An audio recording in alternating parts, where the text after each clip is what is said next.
Kyle, thanks for coming on. We appreciate you taking the time to have a conversation with me. Would you mind telling us a little bit about yourself before we get started? Yeah, so my name's Kyle. I have two YouTube channels, one called Christian Simplicity. That's more like a lifestyle channel talking about minimalism. And then I also have a channel just called Kyle where, I talk about atheism, Catholicism, Orthodoxy, Protestantism, Muslim, basically any belief. But yeah, looking forward to our discussion. Cool. So the title today was Atheist versus Christian Ethics and Young Earth Creationism. Could you tell me your position on those and jump right in? Yeah, so I think that their Christian ethics are better because there are no ethics on atheism. I think it always leads to moral anti-realism. And then after being, I used to believe in evolution. I used to be an atheist, but after, going to college, I took some classes on ecology and I started to learning about the difference between micro and macro evolution, and then the problem with the dating methods, and then watching debates and just learning more and more and studying the the most cutting edge science on the subjects. And I started to just more and more doubt the beliefs of, the earth is billions of years old and that we came from monkeys. And so now I'm a skeptic on that, and I'm a young earth creationist. Okay, cool. So first thing, there is no morality on atheism. I don't know why you think that. Yeah. Well, just a preamble. Most academic professors are atheists, like 70%, and like 65% are moral realists. So 65% of academic atheist philosophers believe in moral realism. You don't need God for that. I don't know why you think you need a God for morality. Well, I don't think you can ever be epistemically justified in any of your ethical claims. And I've heard you say in the past that atheist ethics are better than Christian ethics. But this kind of begs the question, because what is better? The morality is better. I'm not sure. Like, what begging the question is when you have a premise in your argument that is the same as your conclusion. So I don't know how that would be begging the question. So what is better? Everything: the epistemology, the ontology, the methodology, the moral system, the moral outcome, the understanding of morality, the logical basis, like literally everything. No, you're not understanding. What does better mean? Better in what way? Atheist ethics are better. When I say better, I mean one thing. When you say better, you mean one thing. Is there any objective better, or is it just TJump's idea of better? Like, well, better can mean lots of things. Like, epistemically better means it has a better justification. Ontologically better means that it has a better ontological grounding. It could mean methodologically better means there's a better methodological justification for it. Like, you can mean better. Lots of things could be better. Well, like you've said in the past that, atheist societies are better. That's the question I'm asking you, is what about atheist societies are better? Better in what way? What does better mean? I understand, the epistemology. I'm talking about specifically ethics. What about atheist ethics is better than Christian ethics? Well, when comparing societies, you compare murder rates, crime rates, abortion rates, those kinds of things. Like, that's more like an outcome comparison, not a morality comparison, because models of morality aren't societies. Those are different things. So you're saying they have better, atheist societies have better outcomes. Is that what? So what do you mean by a better outcome? What is a better outcome? For example, less crime, less death, less teen pregnancy, less abortion, less murder, less. Why is that better? Why is that better? Well, again, now you're changing from an epistemic question or methodological question to an ontological question. They're two different subjects. You're confusing the two different subjects. Well, no. Like, if we're talking about societies, the question of what makes something better is a different question, and that's already been answered. So if we're asking what is a better society, we already have an answer for what makes something better. That's less crime. So if you want to ask what makes something better, that's a question of what is a moral system, which is completely a different question from what's the better society. There's two different topics. So you don't get to ask both at the same time. Okay, well, I was just asking the meta-ethical question. You think the outcome of less crime, all that stuff. I mean, I would agree with that. Okay, that's not meta-ethical is not outcome. Outcome and meta-ethical are separate things. So you have to ask the ontological statement of what makes something moral, or you have to ask the outcome question, which society is better. Those are two separate questions. Okay, no, I'm just asking what makes something better. What exactly about less murder is better than more murder on your system? That's what I'm asking. My view of morality is less imposition, involuntary imposition of will is good. Murder is an involuntary imposition of will, and so less murder is good. Just because someone wills it, just because is it? I'm just saying how. Then that's just subjective. That's just your opinion. No, that's not how subjective works. So simply saying a principle and then you saying it's subjective doesn't make it subjective. What do you think the word subjective and objective mean? Well, a subjective means coming from not coming from an external stimuli. Objective means coming from an external stimuli. No, Yes. no. Subjective means stance dependent. Objective means not stance dependent. It doesn't have anything to do with stimuli. It Stimuli is by does. definition subjective. There's lots of definitions for it, but not coming from an external stimuli is one of them. And on your No, worldview, it's the ethic, not. That yes. literally is incoherent. How is Like that incoherent? there's You no look such up thing real as look up. external stimuli. That's not how like Yes, there that's is. stop talking. Stop talking. This is an epistemology question. Like all of your senses are subjective. Like if you see something, it's a subjective experience. There's not like the fact that it comes from you seeing the TV, which is potentially external, doesn't make it objective. That's dumb. It's still a subjective experience. But Objective. there's an What? Go ahead. objective reality that exists outside of the mind. When you and I look at the Yes. number seven, Agree. seven exists outside of the mind. I don't agree with that, but yes, there is an objective world. How do you know that? Well, no. Stay on one topic. So yes, there's an Okay. objective world. I agree. Okay. The definition of the word objective doesn't come from objective stimuli. That doesn't make sense. It's not Okay. one of the definitions. So objective It means is.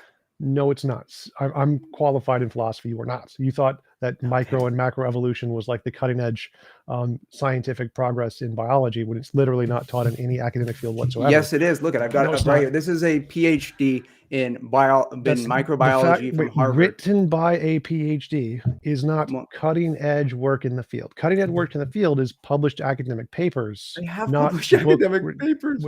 That's why they wrote a book. No, that's not how books work. Anybody can publish a book. Academic peer-reviewed papers, micro and macroevolution, aren't in any of them. They're not accepted in any academic papers. No, they're not. Kid.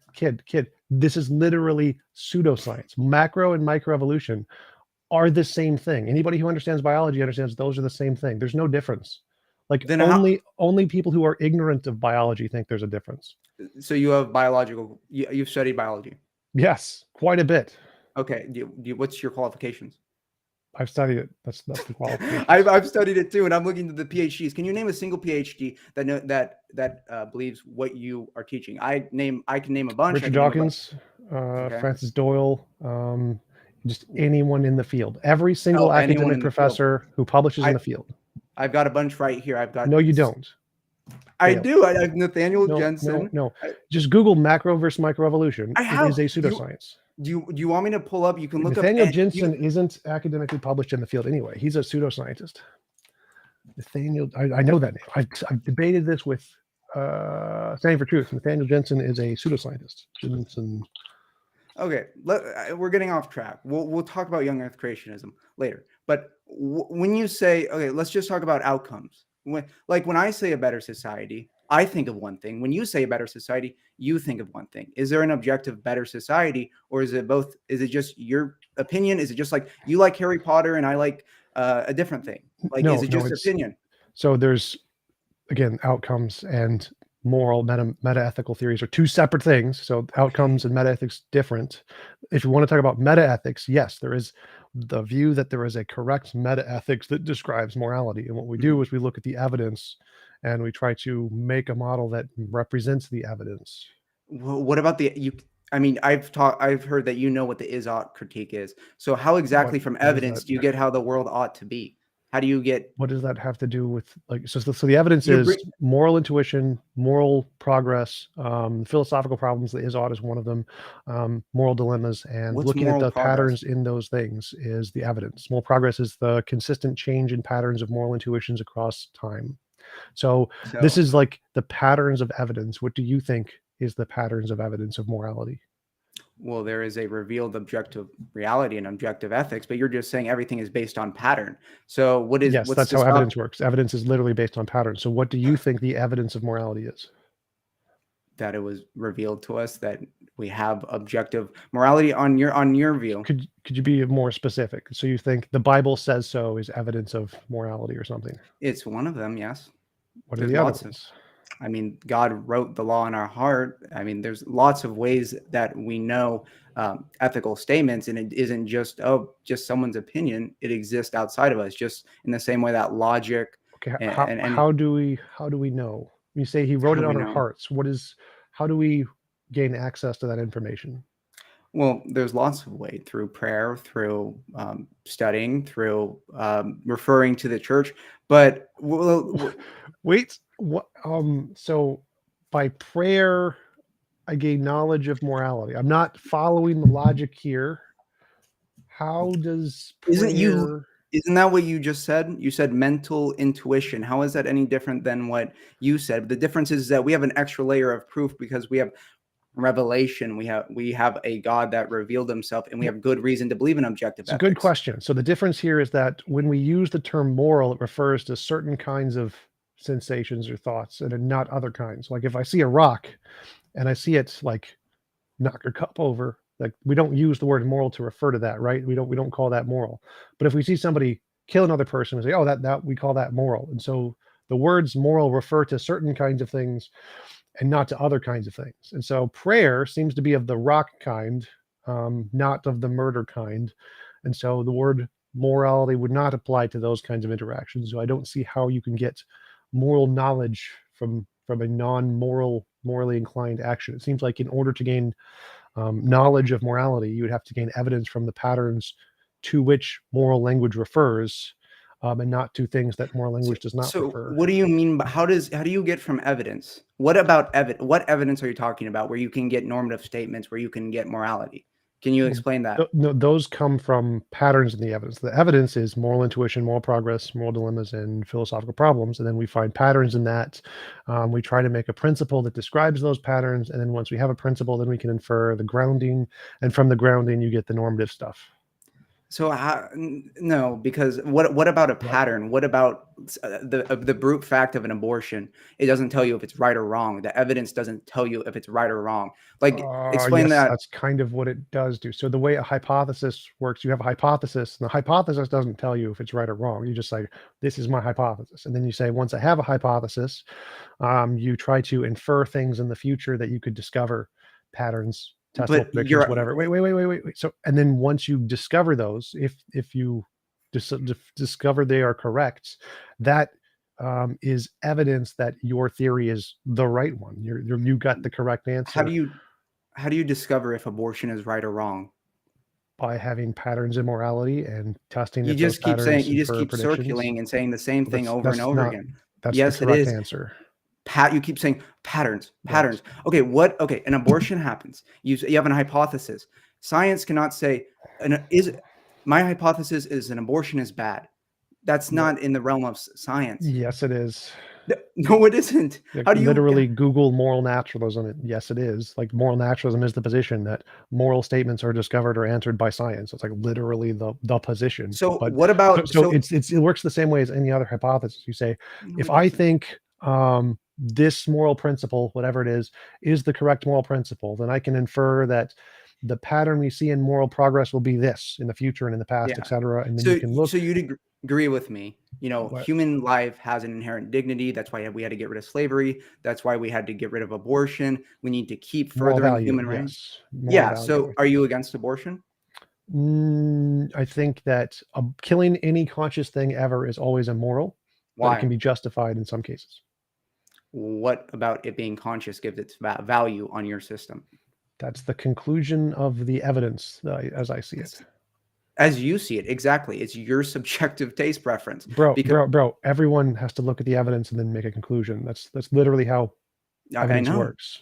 Yeah, but So is when there you any look at the objective? evidence, you conclude God. That's your subjective interpretation. Like, I don't But understand. okay, but someone is objectively right. It's not just a Yes, bunch that of is correct. subjective That's right. views. That's the point here, is having each person having a subjective experience isn't a critique of anything. One of them is still going to be right. So it's just saying, oh, that's your subjective experience. Like, yeah, and I could still be right. So saying it's So my how subjective can you experience be isn't an argument. how can you be right on your how like what makes you If any more right my than me? principle corresponds to reality, that would make me right.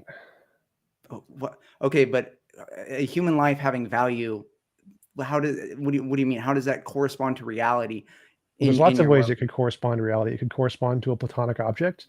It could correspond to a higher emergent property. It could correspond to a strongly emergent property. It Okay, could but none of correspond that to an gives a you priori value. abstract. None of Yes, that it gives you does. value. They all No, it literally doesn't. do. No, So, it doesn't. so here's a problem that most theists have. They don't understand what value is, I and don't what think grounds it. atheists. So, well, we do. That's again the consensus of experts in the field, atheists, moral Well, then realists. why But do the wait, wait, majority of wait, the wait. One thing at a time. So, um, in what way do you think God gives value that a platonic object would not give value?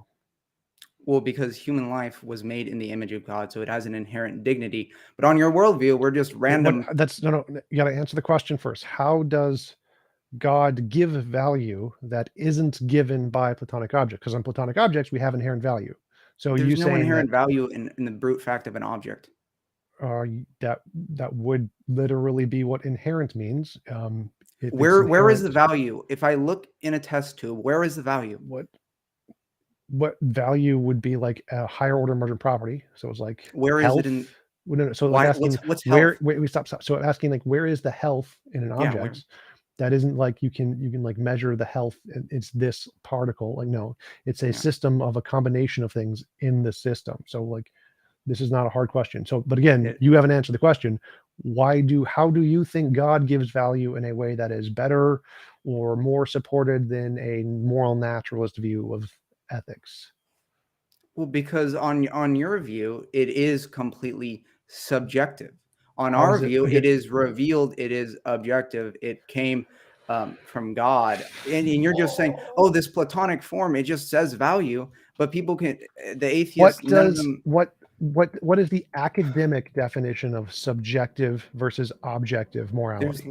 there's lots No, no. of different. When it comes to morality, normative stance independence, is that the objective academic definition of objective moral truths? It depends which one you're looking at. There's lots of different definitions. Stanford So you're, Encyclopedia of Philosophy, Oxford Encyclopedia of Philosophy, any academic textbook on morality, when the academic professionals talk about the subject, if they say objective, does that mean stance independent normative truth? yes, from an external stimuli. No. Yes. Where's I'm looking at the Stanford Encyclopedia right here. I'm not external stimuli exists nowhere in here. Like no one even gives a shit about that. It's not a word used in anywhere here. In It any, just means okay. normative, stance independent, maintains that normative reality, like descriptive reality, is never grounded in or made the case, even in part, by a stance toward it. Normative stance independence entails that normative facts are not made true by anyone's cognitive, I don't know what that means, or cognitive stance. This is the Okay. did you hear any external gibberish nonsense in there? No. Yes, that's what it's saying, is that it is outside. It is by its very definition There is external. no You're just external getting caught up stimuli. on these little words while missing the entire meaning. There What? is no inherent value in in your worldview. There is no Okay, where do you get value from that evidence? didn't exist. What do you like? Try to follow the line of thought here. I'm asking you the definition of academic philosophy of the thing we're talking about, and you're like, you add in this external thing that is I completely didn't not in that no. definition. Like external Read, stimuli was not in there. There's no stimuli. There's no one mentioned stimuli because stimuli is it said completely irrelevant. stance independent means it's Yes. outside. Why is that? Okay, Wow. so the fact that it exists outside is ontology. Yes. Stimuli is epistemology, how you know something. So whether or not you know something, like you could not know anything, like there could be zero stimuli and it could still be true, right? It'd still be objective. Like if we have no stimuli of something, it could still be objectively true, Yes, couldn't it? because it's a stimuli that's from outside. If there was no humans, there would still be something. If There would still there's be stimuli. no stimuli, zero stimuli, What do you can it mean? still be true?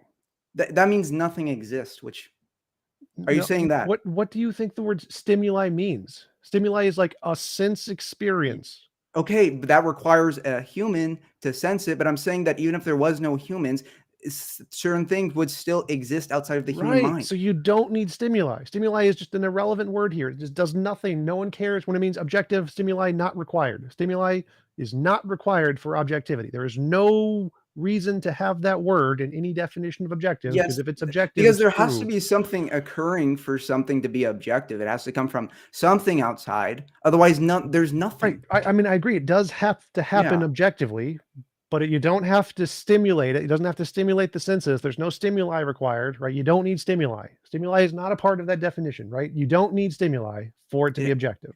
it has to come from some. Okay, if it's not coming. Yes, I agree. It Yeah. has to come from somewhere. You do not need stimuli. Is that correct? You need something, a Yes, you stimuli. need something. You do not need stimuli. Stimuli is not what you need, but you do need something. It's not stimuli. Correct? You Like need a this, stimuli. if Why? you are Why so can't it? deluded you can't admit you were wrong on this, like this is such a problem. Stimuli is not required. Like just admit you're wrong, and so we can move forward. Like you do not need stimuli. You do not need a stimulus of You any need kind. something. You need something. That's Which from is, it to yes, come you need from. something which is Exactly. not a stimuli. You need It's objective not reality. TJump's definition of stimuli. Yes, it is. Okay. Are you There we using, go. Okay, what is your so definition? What is your definition of stimuli? Stimuli. Is it not sense experience? Because am I missing something? No, it's just anything that exists outside. There is a phenomenon that exists outside. All right, let's move on. What? No. Stimuli is like a thing that evokes a response from an organ or tissue or something. That's what No, stimuli that's your is. specific definition of stimuli. So what is your definition? I literally just asked you. Stop I telling me already what my said definition is. any phenomenon that exists out. It's just something that exists in the world. A stimuli. That's a very unique definition that I've Okay, never heard before. we're just getting caught up on definitions. So well, it's kind of important if what you're saying is gibberish using the academic definition. You made up your own definition. No. If you're using the definition of a word that is completely different, stop. If you look up If you're using subjective a right definition now, of a word that does not in any way represent what any academic uses the word to mean, that's going to make it sound like gibberish to someone who's using the word the way most academics use it, right? So because the definition that you gave. Okay, look, we're wasting too much time on this. So we're not wasting time on this. Yes, I'm proving you're wrong and ignorant on the topic. That's it's valuable. But more importantly, we need to clarify what you think you mean by these words. So I'm glad that you gave your definition. That makes more sense to me. If you think that stimuli means a stimuli is something that exists outside the mind. Official definition of something of a stimuli is something that is something causing. Okay. There we go. Let's move on. Something causing. That's a cause. Like no. Only. What? Okay. Something causing. You can look up stimuli, stimulus, something causing or regarded a thing or event that evokes a specific functional reaction in an organ or tissue. It does not say that. It says something causing or regarded as. I literally just Googled the word. I'm Googling it right now too. Are we looking at two different Googles? Come on, this is a waste of time. No, I'll share my screen to pwn you more. It's a fun pwn. Can I share my screen? Yes, you can. Share your screen. I don't need to share audio. Share. Stimulus. Derp. Stimulus. A thing or event that evokes a specific functional reaction in organ or tissue. Oh God. What happened? I'm pulling it up right now. Okay. Can remove source. The share screen is the arrow button. There's like a mic, camera, arrow, a screen with an arrow in it. I think it's like the S key. S key. Let's see.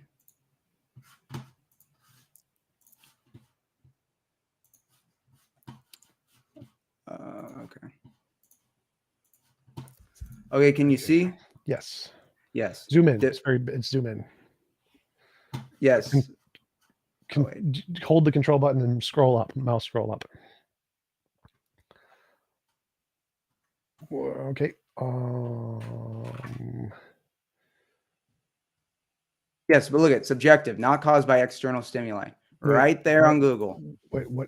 That's the definition of subjective or stimuli. Yes. What are we? This is Google. This is the definition of subjective, not caused by external stimuli.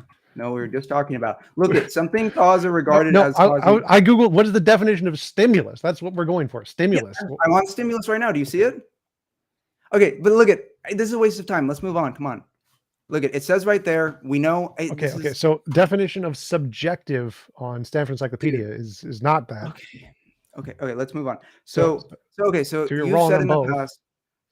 Okay, if you want to say that, So so the reason we were bringing this up was that you said that atheist morality is subjective. Yes. And God-based morality is objective. Yes. So if atheist morality is based on a Platonic object or an unknown law of physics, those are things which are true externally to human opinion, which makes Exactly. them what?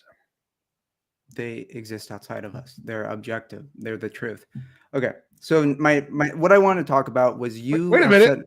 said You just admitted that it's objective. So if atheist it's models are those things, they're objective. what? No. What? No. Okay. No. Because look at they can get objective truth claims about certain things about the world, like logic, but they can't be epistemically justified in it. Okay, well let's address that as a Let- second claim here. But you agree we can have objective morality without a God, because if it's based No. on a law No. of No. go back to what you Ethics is completely different, and even in using logic, what they're utilizing principles go back that can't be go justified on back their. so whether it can be justified is a difference. That's epistemology, not ontology. We're talking about I ontology here. know, Can atheist models of objective morality be based in a thing which is independent of the mind, like a law of physics, a Platonic object? Like those things could ground morality, and if they did, they would be you can't objective. get morality from physics. This isn't. Yes, you can Google moral naturalism, but again, Well, what about moral naturalism gives you morality from physics? Tell me how you get the from essence of physics. morality, if it's grounded in a law, means that it's grounded in that law. So if the like What? whatever grounds morality is the ground of morality. So it's like saying if it's grounded in a Platonic object, morality is grounded But in a there's Platonic nothing about a object. Platonic object that tells you if it's right or wrong. If I Yes, it does. if That's I should kind work of out, how does a Platonic object tell me if I should work out or not? If I because should. whatever is right will correspond to the nature of the Platonic object. And so if it doesn't correspond to the nature of the object, it's literally the definition of immoral. Like this is not hard. What? Like the same thing, it's the same way God works. If something doesn't correspond to God's nature, it's immoral because it doesn't correspond to God's But we nature. have knowledge because God has revealed. How do you have access to? That's the epistemology Event? question. Again, Yes. ontology, all you need for an objective morality is something that grounds morality, which is independent of opinion, right? And Platonic objects, by You definition, need are to be independent of you opinion. need epistemology too. You need to be justified Yes, in I your. agree. I agree. Yeah. We do need epistemology, but the first point is ontology. If atheists ground morality in a thing that exists independent of opinion, that would be objective, wouldn't it? But nothing about physics gives you morality. Nothing about Wait, biology gives. stop. One topic at a time. If laws of physics ground morality in a way that we don't know yet, morality is a law of physics we don't know Exactly. yet. There's no way for you to know. Wait. That would mean it's subjective, isn't it? That would be mind independent, stance independent. If you were somehow able to have access to that and know that, but how would you know that? Nothing about a physical law. So it would be objective. So even if we don't know it, that's still an atheist morality that would be objective, not You subjective. don't know it. You just refuted yourself. How would you know it? You don't need to know it for it to be potentially objective. So if it does exist, it is objective. So we have atheist models that would be objective if they're true. These would be atheist models that are objective. Now the question is, epistemologically, how do we get more Yes. evidence of it? That's a great question. Mhm. We look at the patterns of things that moral language refer to, and if there are patterns in these things to which moral language refer to, we can try to infer what grounds morality. So for example, imagine if we're on a boat. Imagine if we're on a boat and we want to know what direction the tide is going. And I look around, or I like say, you know what, it's easier for me to paddle in this direction. I seem to be going faster. That would be evidence towards like, well, maybe the tide is going this way. I could look at the other boats. I could say, oh, these boats are paddling faster in that direction, or they tend to go in that direction. I can use that as evidence to try to say, oh, the tide is going that way. I can look at other cultures throughout time. I can say, oh, look, these cultures paddled in this way. And that would be evidence for what direction the tide is going. I could make a consensus of all of the ships all throughout time and be like, look at all the patterns and the ways that ship traversing the ocean has improved over time, and that there's a consistent pattern in the way people travel, and we now have faster ways to go across the ocean. This would be great evidence for the tide, wouldn't it? Okay, but that's not great evidence for morality. That's great evidence for physical laws, not ethics and morality. These are totally different things. And you're so if conflating someone them. believes there's an objective morality which affects human minds in such a way that it causes a consistent change over time, like, the tide, and we can see patterns in these changes through cultures over time, it would be analogous to the tide in that we could look for evidence of this pattern affecting us by looking at cultures and their changes through time, couldn't we? No, you're totally missing the question I'm asking. What's the point of even following the tide in the first place? There's no reason. You need to give a reason for, why are they following? Why ought they What? follow the tide? That That's is what I'm irrelevant. asking. And you just keep going off No, no, no. on So random. morality is a truth claim. It's an is claim. Is there objective morality? Yes. Whether you ought to follow it or not is irrelevant to the truth of the matter. No, but we're talking about the ought. I'm saying you can No, never we're get an not. ought. We're not. You No, can never we're not. tell The anyone oughts, what is more oughts ought. come later. First is ises. Yes. So And you can never wait, go wait, wait, from wait, wait, ought wait, to wait. is. Yes, It's a non sequitur. it's the other way around. You can't get from an is to an ought, but you That's what can. I said. You can't get from is to an ought. You said you can't get from an ought to an is, but it's a separate topic. You can get from an ought to an is too, but that's a separate topic. The point here is that in order to know what morality is, you start with a factual claim. Morality is X. You don't need any oughts. You need 0 oughts for this. You do need oughts. You do not. The brute fact of a truth is useless if you can't tell you No, if you no, ought to no. do it. Just Now, try let me to use see your brain on this this one. Let me If give you- let something me give say you- come on, I've let you talk so much. Come on. So if you stab someone, it causes them pain. Okay. What about that pain says we ought not to? It's just a non sequitur. It'll always just right, be pain doesn't get to morality. exactly. Oughts. Pain doesn't So get to how oughts. exactly the tide leads us somewhere? Okay. Why ought we Yes. follow the tide? You're saying it's a pattern. Okay. I don't know. So if something is moral, I don't care if we ought to do it or not. It doesn't make a difference. That's what I am Is it interested in. moral? No. Just one step at a time. I'm trying to walk you through just basic philosophy here. So Yes. if I say morality is X and there's a pattern of morality, this is a truth claim. So if you don't correspond to that pattern, you are being immoral. Now, I have not said ought once. I don't need oughts at all. Yes, you do. No, I don't. You I don't. said atheist ethics are better than Christian ethics. Yes, that you're I saying. don't need oughts for anything Yes, I you said. do. You have to go back into my premises. Which one of my premises? If we say morality is X and it's a phenomenon and we discover it, why would I need an ought to make it true that this is morality? Because if you have the truth, you think you have the truth. You can never tell someone that they ought to follow it. There's no reason to. There's no ought because you're not interested in the ought. But that's stop. I don't what care. I'm trying to Does discuss, not the ought. having an ought make it false? So let's say that God's nature is morality, but there's no ought. He hasn't told us to do anything. Does that make it not morality? He hasn't told you an ought. He's told. Try to follow the analogy here. So say God has a nature, but he hasn't told us to do anything. Does that mean his nature is not morality because he hasn't told us to do anything yet? No. Right. So it's still morality. So yes. Whether they're ought, you don't need the ought. It's still morality whether he told us to do anything. See, we're arguing two different things. You're arguing if there are objective ethics and morality, which we both agree on. But what I am saying is that you can never say ought statements on your worldview. I can. It's subjective for you to make any ought statements. So try to follow. I'm getting to the oughts. They come next. First thing, is there objective morals? Yes. So from naturalism, it's the tide. There are objective morals. We're following the pattern. You can't get an ought from that. I didn't say you could. So stop jumping the gun. Wait patiently. Go step by step. I've waited patiently. I've given you so much time to talk. No, you haven't. Like you kept wasting time not addressing the question. Yes. So we have morality. We have a pattern. We've discovered morality. It's true that this is morality. And then you can say, if this is morality and you want to be moral, you ought to do it. There you go. It's called a hypothetical imperative. There's no reason to do that on your worldview. Why?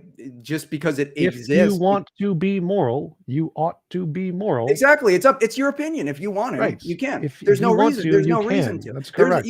Even if you were right, there's no reason to. There's no reason to do anything because there is no ought. If you want to, that's a reason. That's literally a reason. So the ought's there. Yeah, that's like I like pizza. I like pizza. That's literally your argument. Great, I like pizza. You haven't refuted the argument here. So I have objective morality. It's true that this is moral. I do. Literally prove that. You've admitted that. Yes. No, I'm saying that it's possible. Okay, let me try to break this down for you. Why do you think you need an ought to have objective morality? Can you have objective morality without an ought? Yes, but it is useless. Okay, so dumbass, And you can if never I can have have, stop you can never talking, have I'm gonna access mute your to it. dumbass. You just admitted I can have objective morality without an ought, dumbass. So No, you admitted I can have objective you can morality in never be atheism. epistemically I don't justified. give a It's shit. arbitrary. That's not the question, dumbass. That's the If I question I'm have asking. objective morality, I have objective morality. Problem solved. Whether or not I have an ought or how I think You can oughts never relate. tell Shut anyone they up. ought to do Shut it. up. If whether or not I have an ought or how I think it relates is irrelevant because you've already admitted I have objective morality. That's all I need. Not you. No, I'm saying it's possible because objective morality does exist, but on your worldview, you would never have access to it or know it because you just admitted Idiot. you're If not it's the interested in the tide, art. if it's a thing I'm measuring, then I have access to it. If there's a pattern in reality to which Nothing about the morality patterns gives you responds, an ought. yes, again, you don't need an ought. You've already admitted that, dumbass. There's no consistency to your Oh argument. my You've gosh. admitted you don't need an ought for morality. So you can I never have morality. I have access to morality. I you don't can care never if I need an ought. but okay, if we're debating Oughts don't make things true. You don't need oughts. I have morality. You've lost. you can never be just. I never said that. I said objective morality exists, but Yes. you can never be justified in any of Yes, your I knowledge can. claims about morality. A Yes, I can. tide does not tell you that you ought to follow the Wait, tide. idiot. Oh my God. If you admit you can have morality without oughts, and I have patterns in reality to which that morality So, refers, I have access to it. Your oughts don't make it not justified. I now have a um, justification for no, the morality. I have the that's not what I morality. I have a said. That's not what I justification. said. You don't need oughts. There's no That's not oughts what I in said. this. I said objective morality exists, and whatever Yes. thing you come up with is subjective, it's arbitrary, it's ad hoc. You've lost the debate at that point. You just said there's no oughts. Why You ought admitted it I was listen to objective. you? Wait, again, you're so stupid. You're not even So comprehending your own what? argument. So I, You admit so you I can have wait. morality. Let me say You something. admit you can have morality. You No, admit that I said morality exists, obviously, because there is objective. yes, But I say you can never have and access. if You I can never can justify your knowledge. stop talking, I'm just going to mute you. You admitted we can have morality. It can be objective, potentially. If it's a law of physics, it's independent of the mind, it's potentially objective. And if this thing causes a particular set of actions in humans, like the tide would cause particular actions in boats, then we have access to it. So now morality is objective. We have access to it. We can measure it. We can make predictions off of it. And I don't need any oughts for that. I have So objective let me morality. I have access to it. I don't need oughts for that. Your no. argument that I So let, need oughts, you would have to make a justification of why you would need an ought to either have an objective morality or to have access to an objective morality. Otherwise, the oughts don't matter to your pattern argument. patterns don't tell you what is you can never get it, like you can come to false conclusions just based on patterns. Like it's a pattern that calling someone stupid is wrong, yet you keep calling me stupid. So I mean, yeah. So That's we not how see a the pattern pattern. works. The Yes, fact yes, that it is. patterns Yes, can be wrong, humans have all seen that calling people the stupid, fact that and when they're patterns losing an can argument, be they call people wrong, names because stop you're a talking, grown adult. I muted you.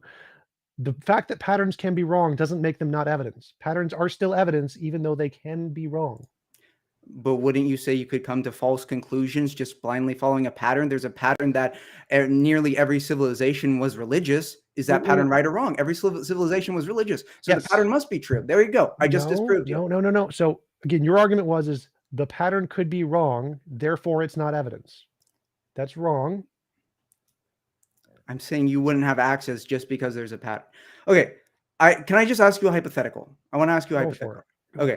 So I've heard in the past that you're a utilitarian, which is a moral system. Well, you're based on pragmatic and what is good, right? No. So okay, then what are you? I have my own model of morality. It's kind of utopian model. It's not a utilitarian model. Utopian. So okay, but would you agree with the definition though that we need to maximize the good for the most amount of people? Is that your definition? No. Then that would be utilitarianism. Okay. So what? How is your morality different? My morality says that any involuntary imposition of will is immoral, not to maximize involuntary imposition of will, or maximizations are moral. It's any involuntary imposition of will is immoral. So utilitarianism says that you should maximize something in such that, like if you have an option of killing 5 people to save 10, you should kill the 5, and that's moral. My model says killing anyone ever for any reason is always going to be immoral, even if it has a positive outcome of saving X number of more people. So utilitarianism is pragmatic, like you said, where it's stating that a maximization of a greater number of people would be moral, even if there's a consequence to some minimum number, whereas mine says any minimum number of damage is still going to be immoral. So you and the other atheists, they say the same thing. Oh, yeah, our patterns say this. So why is your system any different than any other atheist? Because some of them would say that it's better to, you know, kill those 5 people or whatever to maximize the good. And they're saying, oh yeah, it's because of the Platonic forms. The physics says that this is morality. So how is yours any different? Because you have a minority position. Not most atheist philosophers do not have your position. Well, obviously, but that's most atheist philosophers aren't utilitarian. So the fact that people have different positions, No, one I is going to know. be better if it has What more makes yours corresponds better? to reality. What makes yours better? Because you're all saying, "Oh yeah, I the think physics I just think says this." mine better corresponds to the patterns and the evidence. That's what makes it better. Better. Well, I just say that my system better corresponds to reality. I mean, That would it's make just it better. Yes. yeah. So my system's better because I say so. That's what you're saying. No. So if it better corresponds to the evidence, that's something that we can measure or test in some way. How does Yeah. yours better So correspond to the evidence? So we can look at Pew Research and see that people who live a Christian lifestyle, they're happier, they're more involved in the community, they vote more, they have more kids, they suffer from depression less, they suffer from drug use. Therefore, Christianity ethics are better. Or they actually have more drug use and No. that's actually, yeah, they do. Have Like, you looked at the did Pew not know that. Research? I have. Okay. Like, have you? Because the Yes. data shows that it's only the case that religious people are more socially engaged in communities or countries that are majority religious, and communities or countries that are majority atheist. The atheists are actually more socially engaged, and the religious people are more depressed because it has to do with social cohesion. These tests have been verified many times and show that No. Then even why though wait. So the statistics that you brought up about like depression, it's true in religious majority countries, not true in okay. secular majority countries, but the crime statistics are true in both. So in both religious and non-religious countries, the religious people are the majority of the criminals, are disproportionately criminal, are disproportionately get divorces, disproportionately have What psychological problems, are No, disproportionately atheists have a higher divorce rate than couples that pray together. no, they Couples who pray don't. together have a less than 1% divorce rate. Pray together. Yeah. That's no. So Pray we're together religious. daily.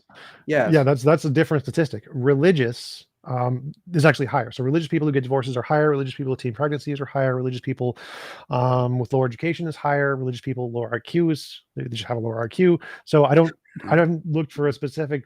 Do people pray together on a daily basis? That's a very Well, I mean, cherry picked example. that's a metric of how religious people. I mean, if they're actually religious, they pray together daily, and those No, couples have. that's just Yes. that's your subjective definition of what you think being truly religious is. That's a no Would true it Scotsman fallacy. So, no, if they because don't go to many, if they don't there are like certain many religions don't characteristics of entail religious people. prayer. Many religions don't entail prayer every day. That's Well, not I'm not saying religion in general. I'm saying Christianity.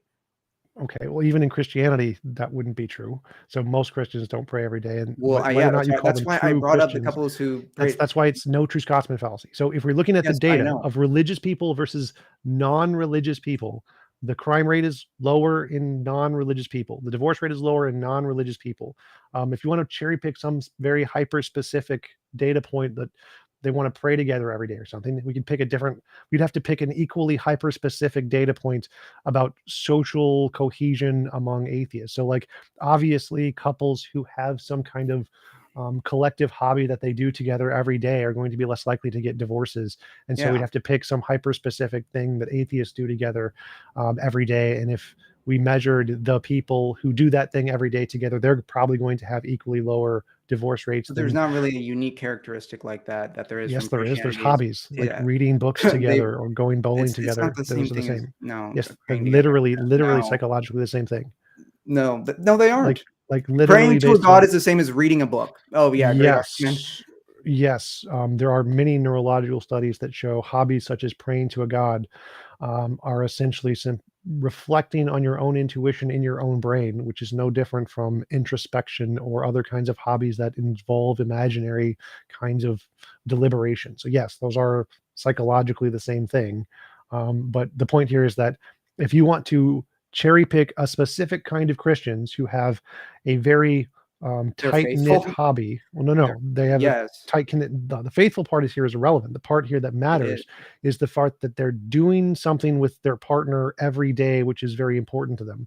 And if you pick a property among atheists where they are doing something with their partner every day that's really important to them, they're going to have lower divorce rates than partners that don't do But things but together do that are you really think important to them. but do you think atheists have that type of hobby? I'm saying that praying together is something Yes, we that all literally that no. we've done those studies. Oh, Yes. Like this is a study that's very common. Do atheists have community building exercises and hobbies that are equivalent to religious ones? The answer is yes. no, There have there's no been community dozens of centers. studies on that. Yes, there are. Like there are No, literally you go to an atheist atheist community churches. center? No, what does that have to do with I atheist communities? Because you can look at Pew Research and Wait, see wait, that wait, most wait. Again, atheists again, are your not argument going was is somewhere your to. argument was that couples pray together. That's not going to a community center. Like you don't even go to church every day. It's one of many examples of Right, right. it. So, It in order to presupposed make it being a wait, wait, Christian that you go look to the how community center. evidence works. You have to make a comparative analysis between two groups. So, if you pick one particular statistic of one group, like for example, that they pray together every night, you would need a comparative, something that's equivalent on the other side. Going to a community center every day together is not comparative to I praying know, together I every know. day. I So, never if said you they were want to, comparative. I'm saying that I was so bringing it up you as need to another pick example. something that is comparative. So stick with your original example. What is something comparative to praying together every day? It would be doing a hobby together every day in a secular community. Do atheists have that? Yes. Yes, they do have that. Yes, they do have community building exercises between couples that they do every day that is equivalent to two Christian people praying every day together. Yes, we do have that. We do have studies on this. Yes. It doesn't happen at the same frequency, just like that's why I brought Yes, up the it second does. Yes, it literally does. it literally does. Yes. Okay. Couples have hobbies that they shared interest with, and the rate that they share that interest on a daily basis is approximately the same Okay. And they have studies about that on divorce?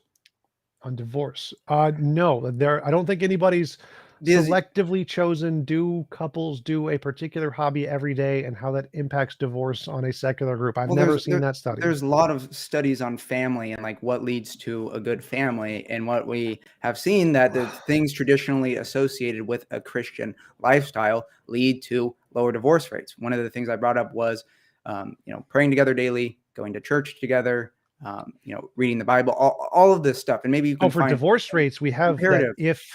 if couples do their hobbies together on a regular basis, that does lower divorce rates, whether it's prayer or bowling. Okay. But I'm just saying, in general, the hobbies associated with Christianity are not practiced at the same frequency. Like, even if you do believe that we evolved, wouldn't you agree that we evolved to be religious? Isn't that a pattern that you see in the Yes, world?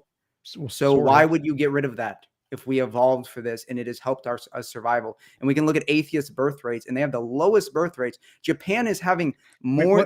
what is your? I'm not following your argument here. So I didn't say anything about getting rid of religion. I said it wasn't as good. So if we're trying to measure outcomes of a society, secular nations are better. But I didn't say we'd get rid of religion. Yeah, religion is a lot better than a lot of other options. I think it's worse than secularism, but it is better than other things. Like I don't understand how you got to this statement. Well, you're an atheist trying Yep. to debate Christians, trying to Yep. make people not religious. So it kind of No. seems like No. you're My not. my goal is nothing to do with converting people. My goal is comparing epistemologies and moralities.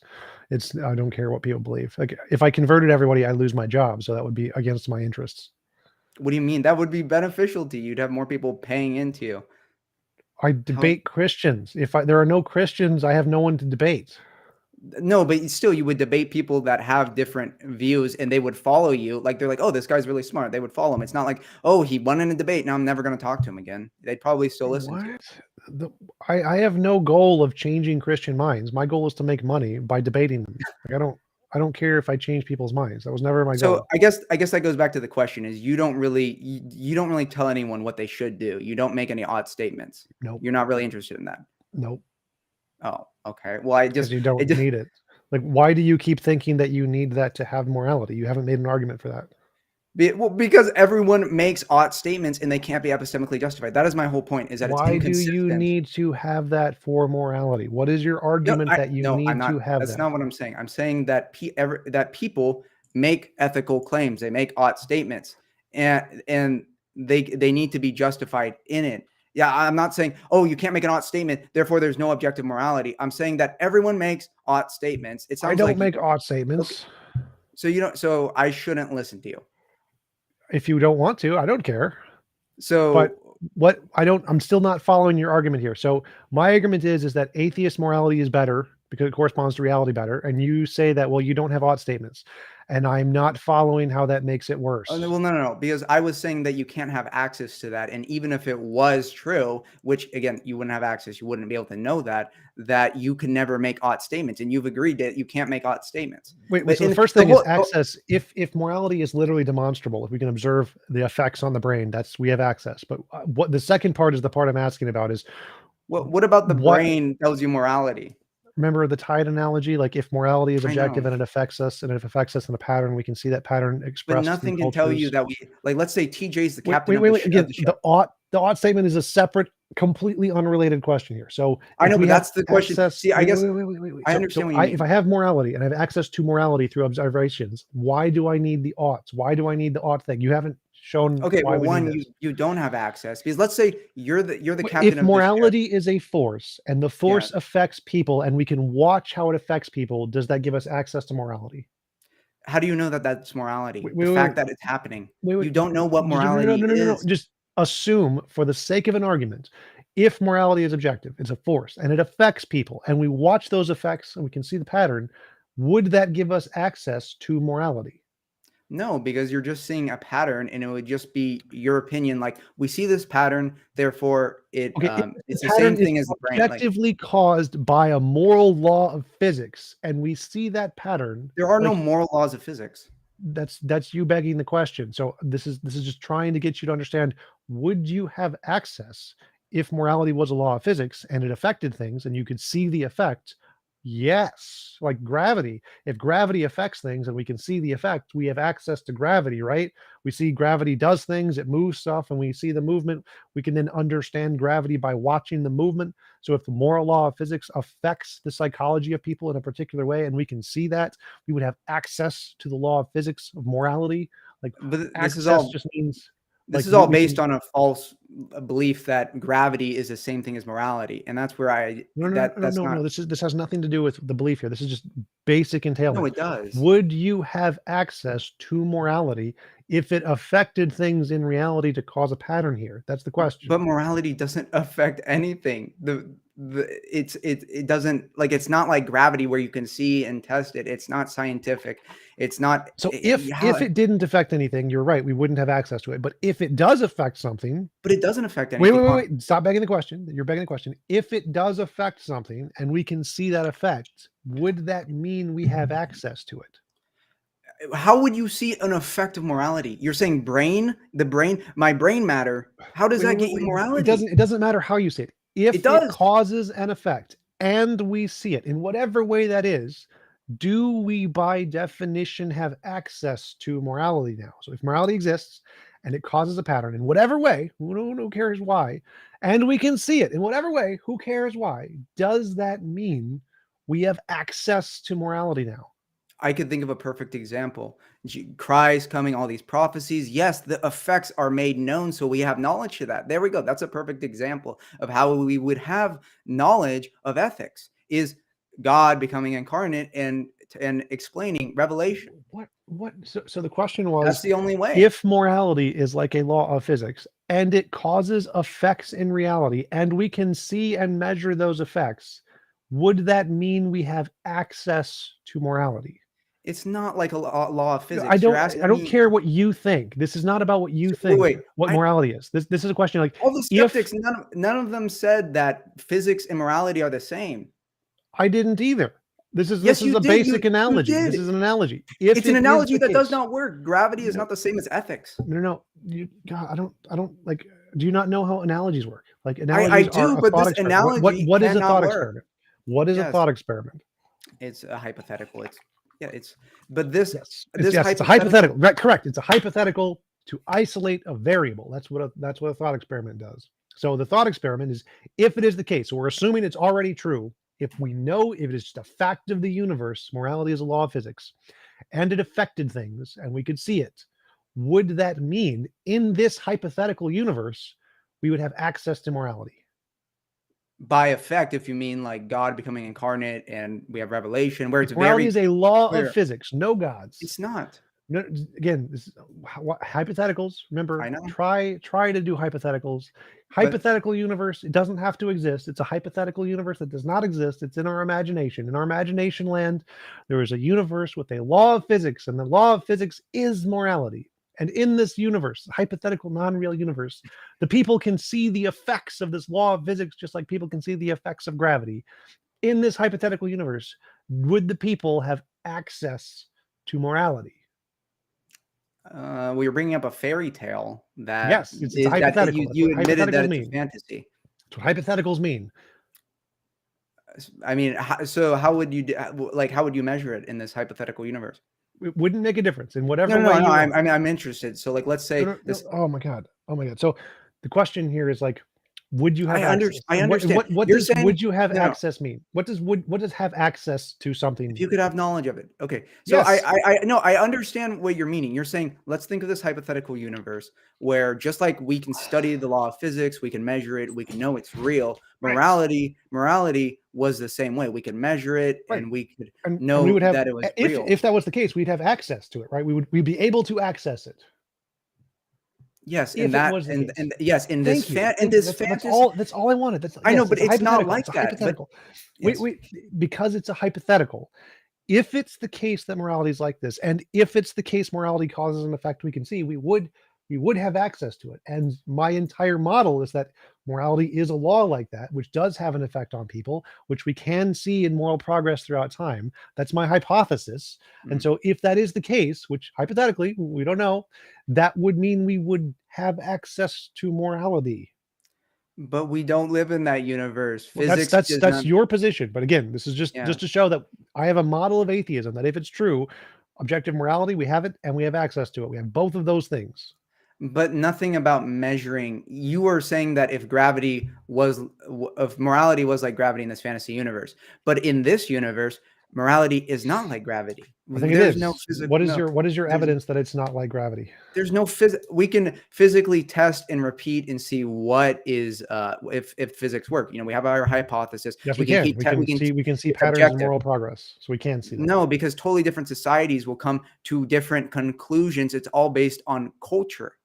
Like No, you're like yes, because you an no. atheist are going to have different morality than a Chinese atheist. The But fact you that guys are there both are operating on the same assumption that oh, if we just no. it's just like physics. It's No, no, no, not no. just So like like physics. the fact that there are, remember my tide analogy, there's a bunch of different ships and a bunch of different ships are going in different directions. They're not all going in the same direction. If they would, that'd be easy. But there's a pattern. If we look for an overall overarching pattern of all the ships, we can say, oh, look, there's an objective pattern to the tide, even though some ships are going in different directions. So the fact that some ships are going in different directions does not But mean they're it's going in not completely evidence of the tide. different directions. And just okay, Yes. everyone could be wrong. The tide, just a tide. Yes, I'm it's saying the possible. fact that the tide is happening, maybe we're all meant to just like end all humanity. You wouldn't know because you're just following the tide. You're not really thinking outside of the tide. You're just following the tide. That's all you're doing. So if the tide objectively exists and causes an objective pattern, and I say to know this pattern, I should follow the patterns in the ships, that would be evidence that the tide is going in that direction. So if But is it morality is going in the objective, right direction? That's what I'm asking. wait. If morality is an objective thing and it causes us to go in a specific pattern, and I can see this pattern, that would be evidence of morality. So that's that's But I'm all asking, access. We have but I know, access to it. but I'm asking if it's better if it's better to follow the tide. How do you know you're following the right tide? That's Maybe like those. asking, how is God moral? It's like if the definition of moral in this context is it is the good. So So asking wait, why is but moral wait, the good? but it seems like you're saying whatever the tide is, like there's this general progress, and you are measuring it, and that is the good. That is objective by its very definition. You're saying whatever the tide is, whatever social consensus is, then that is morality. So I think whatever is the essence of goodness is causing this pattern. Therefore, this pattern is directionally pointed towards the goodness. And what is the goodness? How do you know it's not leading? Maybe the entire tide is leading toward the badness. How would you know that? Because you're just Um, blindly following the with tide. evidence. So we'd say that What? if the patterns of morality follow this pattern, we can make novel predictions and get the patterns correct. That is evidence of our hypothesis. Now, it's not 100%. You could be wrong. You could always be wrong, but that's not evidence that you are wrong. So you can still have evidence for your conclusion, even though you could be wrong. Mm-hmm. So I'm just saying you have no idea if you're on the right or the wrong path because you're just following the No, tide. the fact that you Yes. could be wrong doesn't mean you don't have evidence. You can have probabilities. You have like No, but 90% I'm saying probability, you and you have can still no be wrong. access. You're saying that the definition of goodness is whatever the tide is following. But I'm saying, how do you know that it's actually leading to the good? Because I'm saying maybe this tide in humanity is all Okay. leading to this bad thing, and you would Yes. never know. Again, you could be wrong. The fact you can be wrong, I admit, does not mean you're not justified in It's believing not you're just right. you can be wrong. You have no reason to even believe that you're Yes, yes, leading you towards do. the So good. if I think, for example, let's say I believe God exists, and if God exists, I make a prediction that in 5 minutes he's going to give me a gold brick. I'm going to pray for a gold brick, it appears. Now, say a gold brick appears in front of me. That would be evidence of God. Now, it could just be leprechauns or aliens playing a trick on me, but I'm still Mhm. justified in believing, yes, God did this because my hypothesis was God exists, and I pray to a God, and a gold brick appears, and that gave me knowledge of the future I didn't have yet. And if I got that right, that would be evidence of God, even though I could be wrong, even though it could just be aliens or a delusion or something. That would still be evidence. And the same thing applies to morality. So even though I could be wrong that this tide is going a different direction, if I think objective morality causes this tide, and if it causes this tide, I will see this pattern of moral progress, and I discover the pattern. That is evidence my model is correct, just like seeing the gold brick is evidence of God. The fact I could be wrong doesn't matter. Okay. I understand your view. You're saying that this tide, this effect that we're measuring is leading towards some sort of good. That is your definition of good. And I guess that's where we're just going to fundamentally disagree is because So what is God is goodness and on my view, and then consensus or the tide is goodness on your. So I understand that. I think no? we've talked. I think we should move on to young earth creationism, but I Well, understand your I view. do want to move on to your evidence. So my evidence is I look for patterns in the phenomenon to which moral language refer. So moral intuition, moral progress, moral dilemmas, etc. And if I see patterns in that, I think this is good evidence of what the essence of morality is. And I want to know, what do you think the evidence that tells us what the essence of morality is? What evidence are you looking at that gives us information that is better than looking at the patterns in the things to which moral language refer? Hmm. Well, I mean, I would just say the pattern doesn't lead anywhere. Just pattern, it doesn't lead you to anything. Pattern But would I just would say mean on any. my worldview, on my worldview.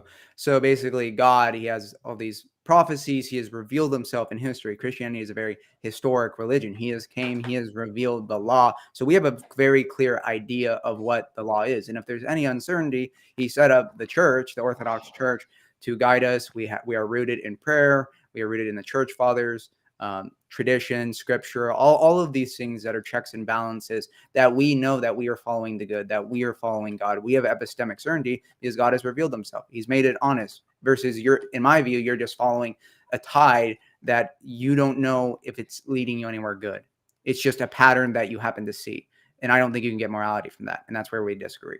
So my interpretation of that would be like, if you remember my tide analogy, like if I start with, I'm trying to figure out what the direction of the tide is, and I start with myself, and that's not great evidence. It's whatever personal experience. But then I look to my culture, like look at the ships around me and see what direction they're going. It seems like what you're doing is you're taking a particular culture, which is just a particular set of ships of the Christian culture, the Christian identity, and saying which direction are they going in the tide, and you're basing the direction of the tide based off of that one culture. Whereas I'm basing it off of the consensus of all the cultures and the pattern of all the Well, cultures. And so it I seems mean, like we're using the same thing. Mine just seems a little bit better. well, again, better. There is like better is going. It's going to mean different things to me and you. So I think that's the point where we disagree. Is we're both kind of presupposing some knowledge of the better of the worse, and we're following different ships. I think we can be epistemically justified in our ought statements, which are very important. Like the fact that objective morality, truth does exist. You need to have access to it, and I think we need to have ought statements. Otherwise, everyone is inconsistent because everyone makes ought statements. But I understand what you mean, but it just seems inconsistent. Well, okay, so how does, from my perspective, a God-based morality is by definition stance dependent, so it would be by definition subjective. How Well, does a God ground morality? Because I don't think it can. Doesn't seem to make sense to me, the idea that God grounds morality at all. Well, you would agree that like logic and math, all of these things are objective, and morality is objective. So it exists somewhere. It exists in the divine mind, and ethics is that same way. Anything ethics is God. Well, that God would is that would goodness. be So I agree, math and logic and morality are objective, but if Mhm. there exists in a mind, then they would not be objective. They would be subjective. No, a mind is just an analogy. There's nothing like God. God is totally uncreated. It's just an easy way for us to understand it. But basically, it exists outside of us. It exists like the chemicals in my brain, the chemicals in your brain. We both agree that there is some objective morality and truth. I guess the disagreement is how we have access to that, and that how we make ought statements from that. That's where we would disagree. Well, I'm disagreeing on it. To me, it doesn't seem to make sense to think morality could be grounded in a being of any kind, because that would make it God's not a being. He's uncreated. being means anything that exists in philosophy. So any existing thing is a being. And so Well, it's then, to wait. But then on your worldview, you have to ground it in something, a being also. So, yes, but I'm specifically so in being what? as in conscious. I'm saying conscious being in yours kind. It's kind of like a person. What would that does that work for you? Calling God a person of some kind? I mean, he's a person in one way. We believe in the Trinity. Right. So he has a mind of some kind, I mean, one intentions, of it, desires, there's a something. hypostatic union in Jesus Christ, but Yeah. I mean, Yeah. So there's so nothing like God. But God also is the Father, which is, yeah. So the point is that it's stance independent. We just disagree well, about that's the part I'm not understanding. How can it be based in a conscious mind of some kind and be it. stance It independent? Well, you're thinking that it's like a human mind, and God is unlike anything in the world. I'm just giving you an analogy to understand, to easily understand it. Well, I'm trying to understand. Like, if I gave you an analogy of a round square, you'd be like, that doesn't make any sense. Like, literally, round is the opposite of square. And so, if you're saying that you Well, have a mind who is a consciousness of some kind, but saying that's stance independent, those are like a round square. That does not make sense to say that those two can be the same. Well, again, that's not a perfect analogy to the square. I'm just giving the mind as something easy to understand. There is nothing like God. I mean, we have a finite human mind. I can't perfectly explain it with analogies because there's nothing like it in the created world. It's totally uncreated. Well, So, yeah, are you ready? so Do you want to move on to young Earth? not little. I want to go a little bit further into this. To me, it seems like if there is a morality and it's dependent on the stance of a mind or a consciousness in any way. Doesn't need it's even analogous to a human mind in any way. If it's contingent on a stance, it is stance dependent. That means it's literally not objective. So a law of physics would be objective because it's not up to a mind. No mind gets to set the laws of physics. They're totally independent of any mind, which makes them stance independent. They're Yeah. objective. And Well, so if no, I that's think what I agree. morality, They're stance independent. I'm just giving you an analogy, an easy way to understand it. Because I mean, you would agree that these things exist outside. I was just giving the mind as an example of how to understand it. It's well, not if it exists in a mind or due to a no. mind of some kind, then that would make it I subjective. okay. Okay. It doesn't exist in a mind. It's like you just said. It exists. It's stance independent. Okay, so if it I stands was just independent, that giving you an means it. easy way to understand it. Okay, so like that would mean that there's no say. God gets no say in the morality. That would be essentially what that would Well, mean. it's very like God is logic, God is goodness, God is ethics, God is the very thing itself. It's just I'm trying to understand, trying to explain something that's totally uncreated Well, and totally unlike anything in the I didn't created say he was world. created. Whether he's created or Yeah. not doesn't make a difference here. The point is that if the truthness of what makes something moral, let's do the youth of Rotalem. Is something good because God says it, or did God say it because he knows it's good based off some independent standard? Hmm. No, God is goodness itself. The goodness. Okay, but the question is something good because God says it, or did God say it because he knows goodness corresponds to some set of facts? Well, it's both because God is goodness. That Everything can't God. it can't be both. So So like if I say like I like what? chocolate, that can't be objectively true for Why like the can't it be both? universe. I mean, let me just give you an example of something created where it can be both. Have you heard about, like quantum mechanics, and you know how Yeah. there's certain particles that can be both a one and a zero, which seems to contradict all of this philosophy and law of contradiction. So that's just one example of something that does not fit in our current paradigm, that doesn't make sense, but yet it's still true. Well, it doesn't. quantum mechanics doesn't violate the laws of logic. It does Well, not do in a that. sense that it does, because I forget what it's called. I think it's like called a quantum particle or something, but it can be both a 1 Particle and a 0. duality is particle duality. Yeah, but it can be both a Wave 1 and a particle. 0 at the A same wave, time. it can be both a wave and a particle at the same time. Yeah, which doesn't That's make any. it does. The quantum logic doesn't violate the laws of logic. It's not. It was just one example. I'm just saying there's nothing like it. There's nothing in the created world like God. And so I was just giving an easy way to understand it. That does not help understand it. That's like quantum. Okay, well, glue. we agree that it's stance independent. We just have different ways of justifying our beliefs. So would you like to Sure. move on to young Earth? I think. Sure, why not? Okay. So you believe the world is billions of years old. 13.8 billion something. Actually, no, isn't it 14 billion? Are you sure about that? 13.8 billion. 13.8. So why do you think it's that old? Through the evidence and novel testable predictions of LIGO, gravitational waves, the cosmic microwave background.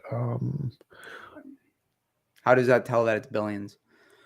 Well, if you measure the speed of light, and we measure the redshift of the light we see from the cosmic microwave background, we can measure the age or the length of time it would take for light to get far enough away to have the redshift that it has, and we can estimate the age of the universe to be. So you're saying the light seems to be billions of years old, so the universe has to be at least that old. Is that correct?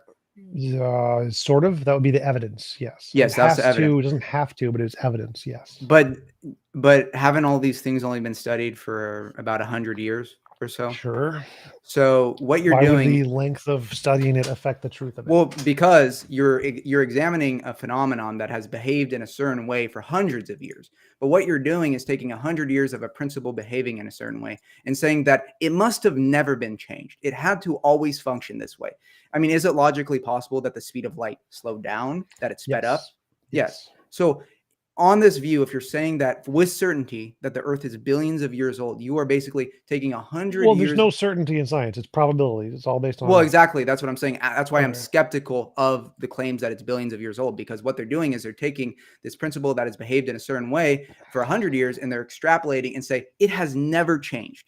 In 1,000 years, in 1,000,000 years, in 1,000,000,000 years, it has behaved in exactly the same way.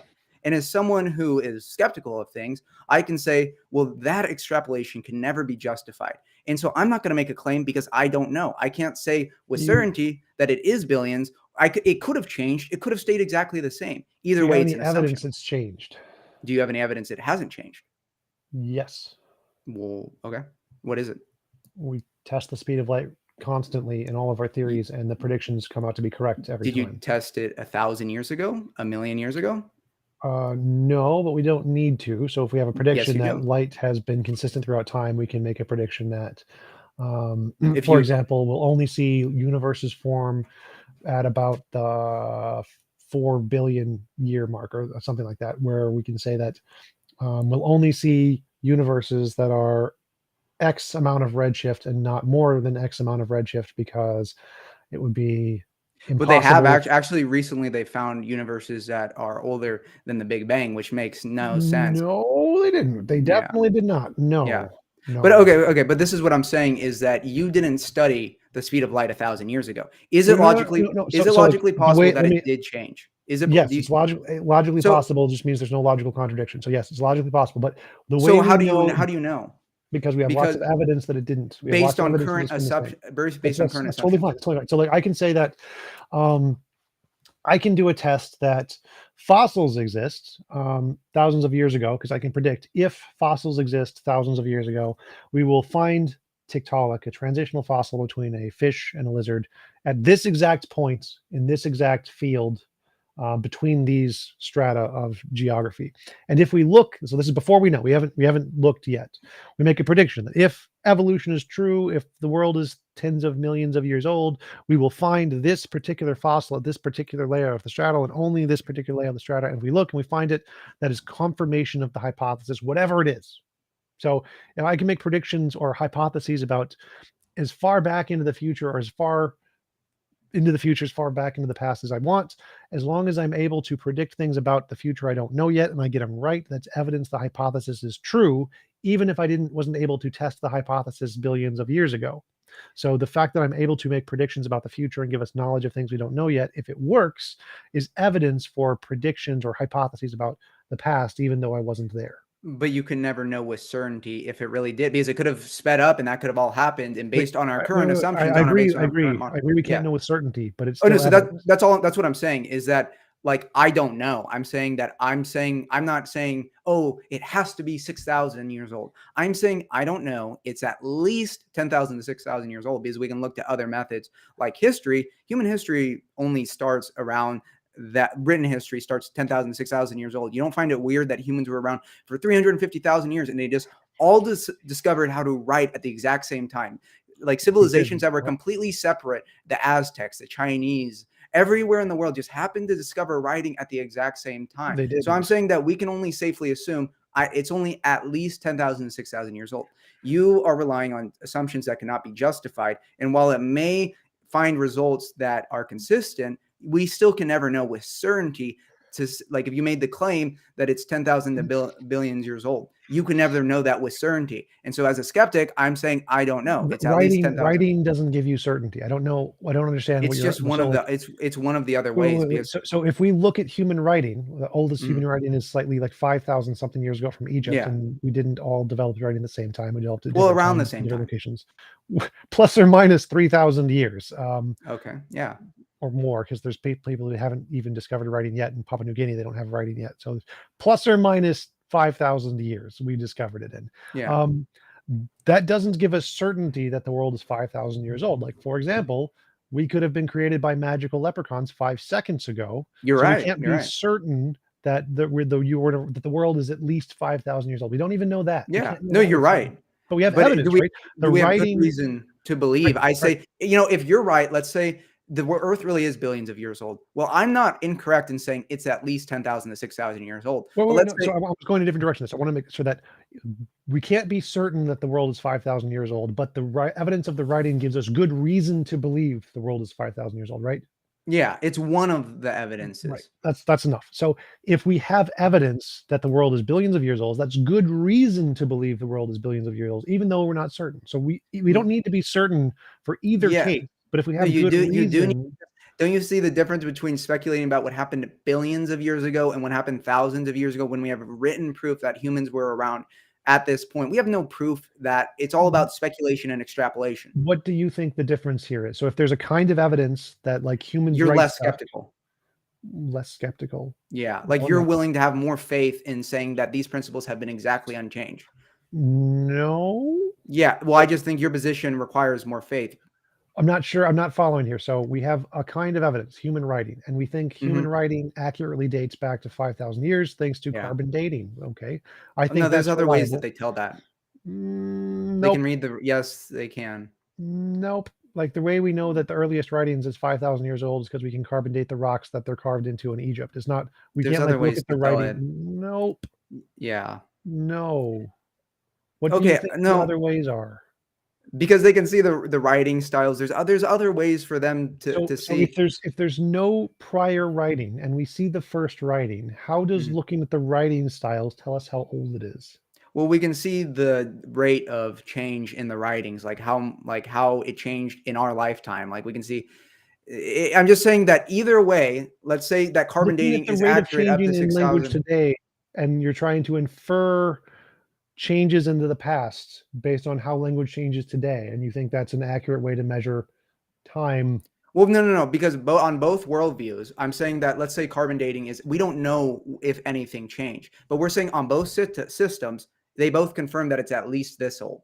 And so you're right that it is an assumption saying that, oh, the rate of change, because either way, I mean, if you wanted to be 100% skeptical, you could say, yeah, we were only created 5 seconds ago. We were created right now. But, but, like, I'm just saying there's a level of certainty, and I'm willing Yeah. to have a level of certainty saying that, confirming that, okay, carbon dating and the rates of change and writing styles and other ways, we can say that it was at least this old.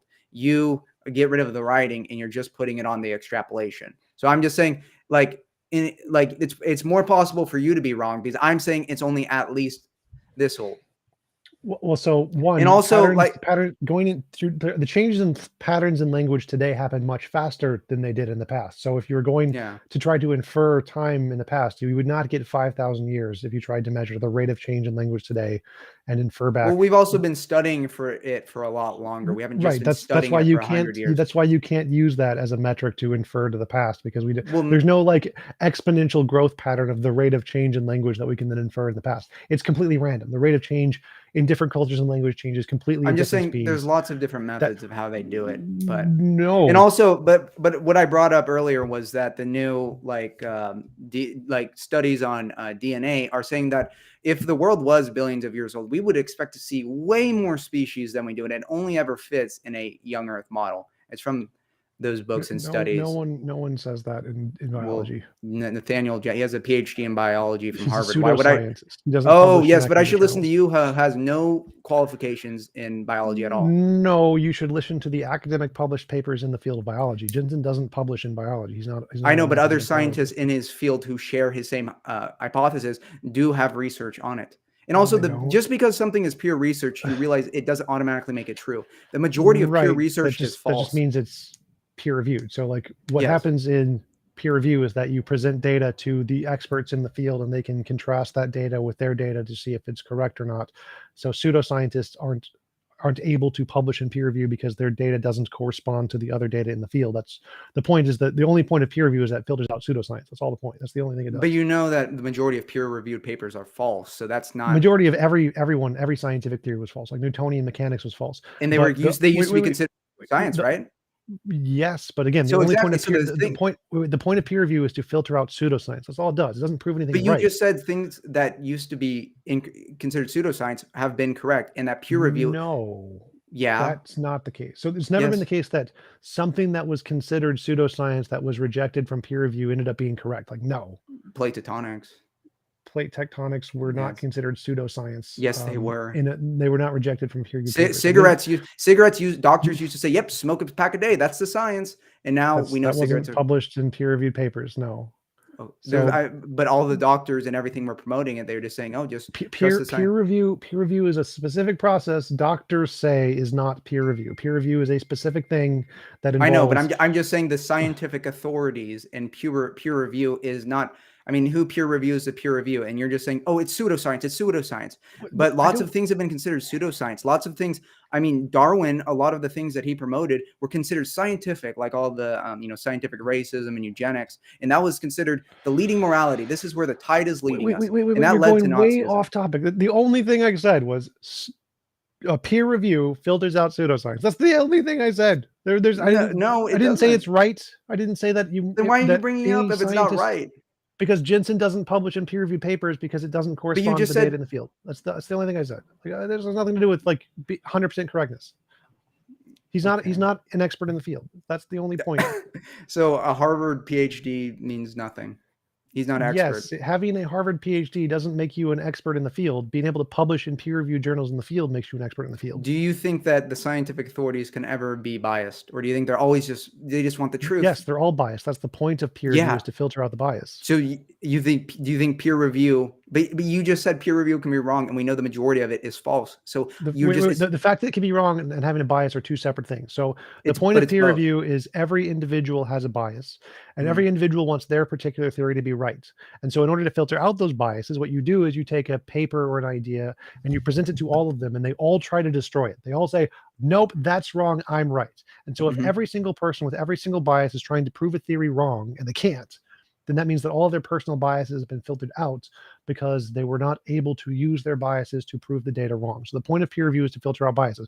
Can the conclusion still be incorrect? Yes. You can still filter out all the biases. Yes, everything is, all science is wrong the majority of the time. That's fine. But again, peer review filters out biases. Jensen can't publish in academic papers because it's nothing but bias. He's not an expert in the field. So I agree, most scientists are wrong. He's just how do you measure that? Oh, they're actually not biased. There's no way to. There's no peer review on. They're all biased. They're all biased. So they're all biased. So you're saying the peer review is biased, and it's also false. No, the peer review filters out the bias because it pits biases against one another. But you just admitted that you admitted that all the people who are doing it are biased. Yeah, So that's so we can filter out biases by pitting one bias against another. So if so all one people bias are wins biased, out. no. So like if everybody has their own bias, like everybody's Mhm. biased in their own way, they think their pet theory is correct. And you present a new theory of a different person. He comes along and is like, I got a theory. Now all of the other scientists are like, no, you're wrong, I'm right. They all have a bias, they all think they're right. And just, so if they're trying their best to prove that guy wrong and prove them right, but can't, that means all of their biases have been filtered out because they're trying to use their bias. They're using their bias to the best of their ability to try to prove that guy wrong, and they can't. So that means their bias has been filtered out of the equation. Even though that guy had a bias, well, that guy had a bias, he wanted his theory to be right. That's true. And that theory was presented to all of the other people with all of the other biases, and they tried to destroy it because they didn't want it to be But you true, don't know if they but all they tried to couldn't. destroy it, especially since money has That's got so intertwined with science. I mean, the science keeps changing. I mean, you have people like Bill Nye saying, "Oh yeah, there's the only two way. genders," Uh, but now the science says it's peer reviewed. Don't you don't but and this oh, and they were all against the bias, but the no, science no. just says there's multiple genders. There's That's a thousands of different genders. topic. So the Well, way no, it's you just an know that example. works, the way you get famous in science is by proving everybody else wrong. Einstein, when he published his paper, everybody hated it. They thought it was wrong. They couldn't prove it wrong. He got right. He proved everybody else wrong and won. So the way you get rich in science, you don't really get rich in science, but the way you get famous in science is by proving everybody else wrong. Do you think They it's don't just possible? like Do you what. think it's possible that maybe there was an Einstein and maybe there was people who they let their bias get the best of them? Is that a possibility that maybe he's pseudoscience, he's pseudoscience? You think, or do you think the peer review is always anti-bias and the Einstein will It's always always win out? anti-bias. I They know, but I'm always win saying out. So that like I can give you you can never examples of know. like Ludwig Boltzmann. Ludwig Boltzmann was the guy who invented the theory of the atom. They all hated it. Nobody liked it. So they condemned him, they ostracized him, he lost his job, he committed suicide years later. None of his ideas were accepted. But guess what? The peer review went out and we accepted the atom. He was right. He was Mhm. correct. Peer review had discovered that, yep, he was right. And all the people with their biases were wrong. They couldn't prove it wrong. He won. So biases are eliminated through peer Yeah. review. Yes. But do you think every bias has always been eliminated through peer review, or do you think it's logically possible that there are biases that never get through? Like you would agree it's possible that There are there was a bias. biases that never get Yes, through. yes. I Like don't know what that means. if they have a bias and maybe like sometimes they win out and the truth wins out, but is it possible that something false continues to be promulgated even though it's been peer reviewed? Is that possible? I still don't know what you're saying. Like, is it possible that somebody had a crackpot idea that had no evidence that happens to be right? No, I'm saying what they do have evidence, and I'm saying that they are okay. They are right. Is it possible that the bias is what kept it from? Oh, it's No. always pseudoscience. So you think peer review has always been 100% successful? They're At everything. filtering out bias, that's the purpose. Yes. Yes. So it's always had 100% success rate. At filtering out bias, not at being Yes. correct. So So yes. you can't conceive of a possibility where bias got the best of them and a good study was thrown away because of bias. The peer review always Um, went out. yes, that's kind of how technology works. Like if you prove your idea works and it like if a guy invented a gun, the gun is going to take over. You But don't like bias it okay, out of but the way.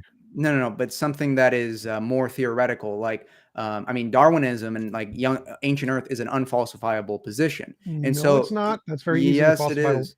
Rabbits in the Precambrian would falsify Darwinism, but What? the point is that evolution was extremely falsifiable, but it made predictions. It made successful predictions that was able to tell us about the future. There are dozens of them. On micro level, Um, not the macro. no, at the macro level. So, like one of Yeah, the on the predictions micro. is at the macro level. No. Do you have a peer review study on how we saw the first Yes. whale?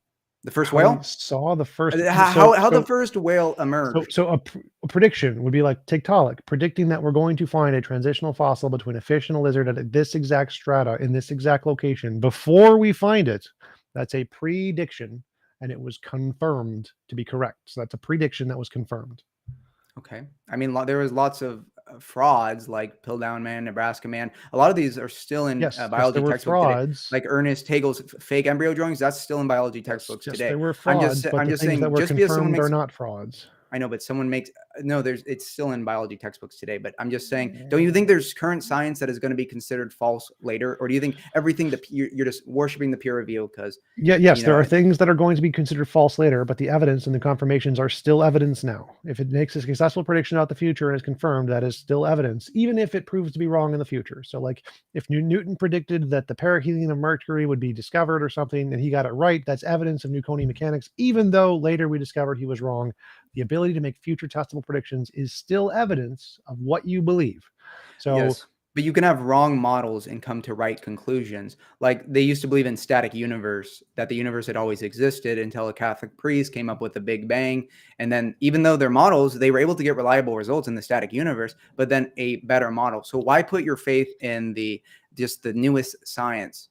I mean, the I'm just one saying to that be makes the skeptical. most novel prediction. So the model that makes the most successful predictions about the future is the one that has the most evidence. Okay, but I'm saying there's times in history, like the static universe, that they would be proven wrong. And instead of just putting your faith, oh, the most trendy new science, you could just say, Well, it's great that we're speculating about this, but I'm the just not way gonna. the way they were proven wrong was that they made more novel testable predictions. So the Yeah. one that makes the most novel testable predictions is the one that is the most reasonable to accept. And until a new one comes along and makes more novel predictions, you shouldn't accept it because it has less evidence. So don't you think it's possible that a lot of the stuff we believe now will later be proven Yes, false? it's highly likely. I Yes. think that's So definitely likely. so wouldn't a healthy level of skepticism be warranted where I'm not going to say for certain if Yes. micro and macro evolution, because this is just the newest model. Well, Why? it's rational to think that we will have updated models in the future, but if there's a different model that has less evidence, it is not rational to say that model is equally or more plausible than the one that has more evidence. So if there's a model that we've essentially proven wrong or has very little evidence, like young Earth creationism or the distinction between micro and macro evolution, those are things that have no evidence. And we compare that to something that has lots and lots of evidence, like microevolution and macroevolution are literally the same thing. There's lots of They evidence of are. that. We should accept the one that has lots of evidence. Now, it's possible it will be overturned or replaced by something else, but it's Yeah, not going to be replaced exactly. by the thing that has less evidence.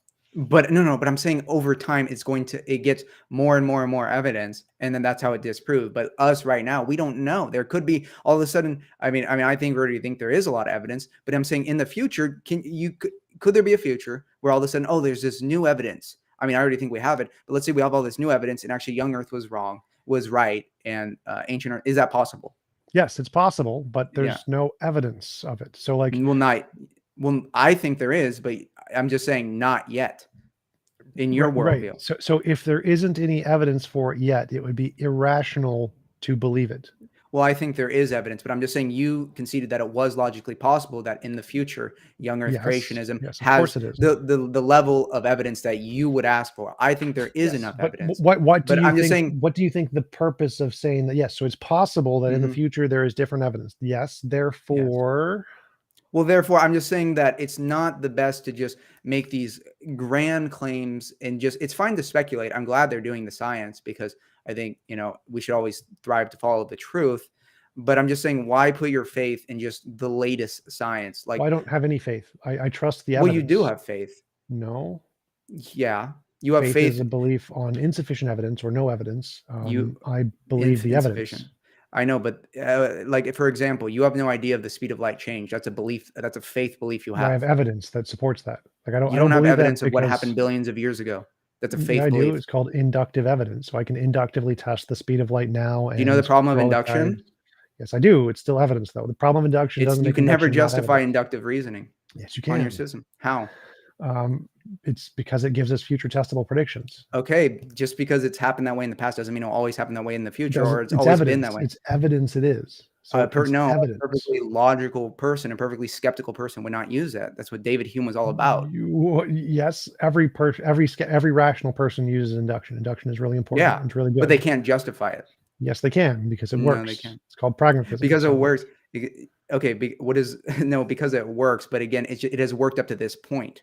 that's That's it. evidence. So it only needs to work once for I it to know, be but I'm saying evidence. that it's a faith belief for you to say, oh, just because No. it's Wait, always so if it works yes, it's once, faith. that's evidence. It's not a faith belief. I now have a thing that gives me evidence, that gives me a reason to believe it works What because it worked once. it worked once, therefore it will always work. I Well, washed my if hands and the Bitcoin went up. the more times it works, the more evidence you have. But is Once it is evidence. possible? Let's say I wash my hand. I just want to clarify. Like the point here is that the more pieces of evidence you have, the more rational your belief is, and it's not based on faith. It's based on the number of times it's worked in the past, which isn't So faith. That's evidence. so what I'm Those are dividing opposites. every time I pray, a miracle happens. It just keeps That would happening. be evidence. That would be phenomenal evidence. I mean, just So do that, and I believe in God. so that it has to happen every single time. But Well, I'm no, just no, saying no. It wouldn't happen every time. Like the more times I'm it just happens, saying the more that evidence it is. every worldview has some level of faith. I'm willing to admit I have faith in certain things. You I have don't have faith in any certain. faith. I have zero faith. You have zero faith. Well, All of my couldn't the beliefs are based what? on evidence. So the law of physics has to be the same in 10 years. It's going to be exactly the No, same. I don't believe in the uniformity of physics at all. No. You don't what? Well, The laws of that's physics do change. Like the no, law of no. I'm just gravity changed. well, I'm just saying on the reasoning that you were using. Do you think the speed of light will always stay the same? Yes, That's a belief. Could it based on change? evidence. But Based on could it evidence. change? All based on. But Yes, there but is. that's Well, you just admit you have some level of faith. no, because that's still based on evidence. So faith is a belief without evidence or with insufficient evidence. And I have I'm saying you evidence have to believe. insufficient evidence. You Why may would I do. You have may have insufficient evidence? because you're just saying, oh, it's always been this way, so it always will be that way. No, That's I'm saying that I've tested it multiple times across spectrums, and those tests give me a hypothesis that it's the same. And then from that hypothesis, I made predictions, and those predictions came out to be true. And because those predictions came out to be true, I'm justified in believing the conclusion that light has always been the same. but will it always be the same I'm justified in that conclusion because the predictions were correct. in the past? Right. So let me I'm just saying walk you you have through this some one. level So of faith. You have some level of imagine faith. you prayed to God and God Mhm. gave you a gold brick every time, 100 Yeah. times in a row or whatever. Are you justified in believing, let's say it's the Christian God. You pray to the Christian God and he gives you a gold brick. Are you justified in believing God is the all-powerful creator of the universe if he confirms all of your predictions 100 times in a row?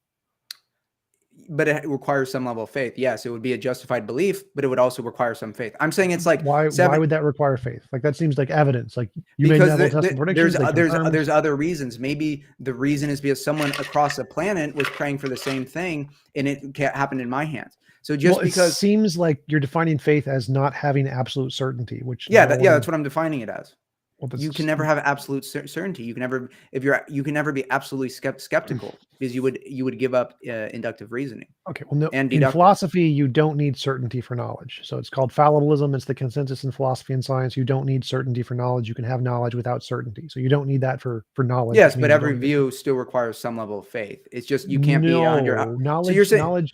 If you have knowledge, you don't have faith, right? If you know something, it's not a faith-based claim. You know it. Knowledge, no, right? Knowledge is is it not faith. possible that you have knowledge and you come to believe something true for a bad reason? That's possible. So you could have, Sure, can yes, still I'm be just true saying, though. no, I know. I'm just saying that you have faith. Like if Wait. So knowledge, you can't have knowledge and faith at the same time, no, right? you Those can. That's what I'm saying is you can have knowledge and faith. But what? I'm saying like it's like 70% knowledge, So 30% faith. faith is a belief on insufficient evidence, right? Something That's like one that. So definite. Faith close. is just it requires some level of uncertainty. That doesn't make sense as a definition. So, like I define faith as a belief on insufficient evidence. That seems to be a good definition for faith. Simply saying faith is not having certainty um, means that you have faith for everything other than I exist. Yeah, I'm just saying every belief requires some level of faith, and we just have I to admit exist. that. What faith does that believe that I I mean, exist? maybe you don't exist. There's a possibility, right? How can I have an experience and not exist at the same time? I don't know, but I'm just saying, isn't there a world that is logically possible? I mean, I would agree with you, obviously, that yes, No, you it's not logically possible for me to have an experience and for me to not exist. you can't think of So a fantasy world where that happens. a fantasy world where I have experience and don't exist at the same Yeah, time? No. in a fantasy world, So no fantasy. can there be a fantasy world where I have a direct experience, but also don't exist to have the experience? Yeah, I mean, obviously this doesn't make sense in our world, but I'm saying in a fantasy world, wouldn't it be possible? No. I can't imagine a You fantasy world where I have a direct experience, but I don't exist to have the experience. If I'm having an experience, I must exist to have the Yeah, experience. no. I agree. In our world, yes, like yeah, the I don't transcendental think argument for the there's self. any logically possible world where I can exist and have an experience, but also not exist at the same time. That's logically impossible. That would be a not logically possible world. Okay, and I'm just talking about a fantasy world. I'm just talking about hypotheticals. Well, so like hypothetical worlds are usually classed in philosophy in several classes: logically possible, logically impossible. So like you're asking, can I imagine a world with a round square? Can I imagine a world with a married bachelor? No, I cannot imagine those things. I literally, logical contradictions are things we literally can't imagine. That's what a logical contradiction means. It's impossible for us to imagine it. Okay. I don't know what the point is, but so you can have a belief without So faith. do you have any other questions? What? Belief without faith. That was the point. It was like, I just, believe I exist. the point I don't is have that any faith. everyone has There's no faith. I have zero faith in my belief that I exist. Okay. Do you have faith that tomorrow the sun will rise tomorrow? No. Okay. You don't have any faith in that? No, I have evidence of that. But doesn't that require some faith still? It could just explode. Do computers have faith? No, it doesn't have a mind. But computers have conclusions. They have a probabilistic conclusion. Here's the evidence. Here's the conclusion. Here's the probability is going to happen. They're just repeating what is. They're not actually it's not like a human mind. So like a computer that says the probability of the quantum particle collapsing in this state is 37%, and the probability of having in this position is 64%. Does the computer have faith? Well, no. It's like it has a conclusion based on evidence, right? It's just saying, here is the deterministic conclusion, even though it doesn't know. It doesn't have certainty one way or the other. It has a probabilistic conclusion. It's not faith.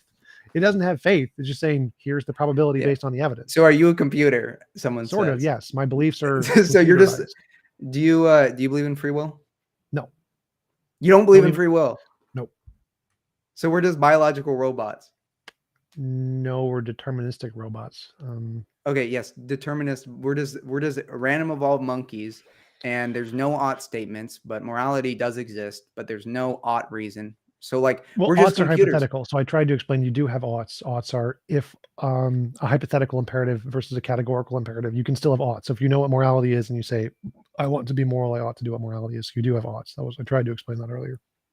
But there's no reason to follow the true or false. Actually, we don't even. There's no truth, because we could be determined to believe something false biologically. Even if we were determined to believe something false, the truth would still be there. It would be that we were determined to believe something false. Because the truth. It would be truth. Yeah, exactly. There's only what is. There can't be truth and not. There has to be truth and not truth, and it requires choice. If there is no free will, then there is only what is. Truth.